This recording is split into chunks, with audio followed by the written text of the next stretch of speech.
আসসালামু আলাইকুম, সবাইকে আমার চ্যানেলে স্বাগতম। আশা করি সবাই ভালো আছেন। আজ আমি আপনাদেরকে শত্রু দমনের একটা তাবিজ দিব, যেটা রবিবার দিনের তাবিজ।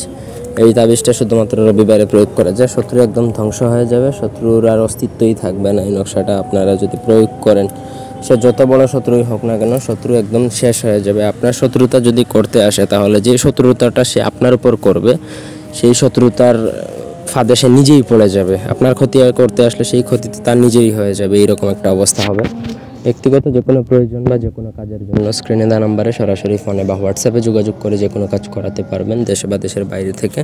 পুরো ভিডিওটা সবাই না টেনে শেষ পর্যন্ত বুঝে শুনে দেখে তারপরে করবেন।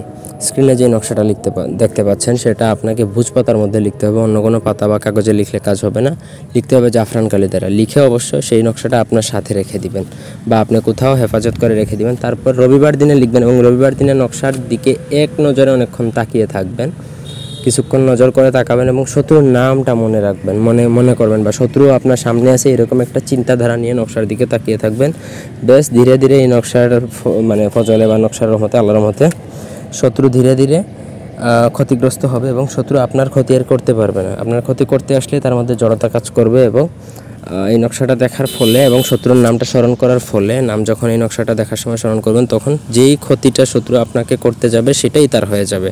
তখন শত্রু ধীরে ধীরে আপনার ক্ষতি করা থেকে পিছপা হবে বা পিছু হটবে।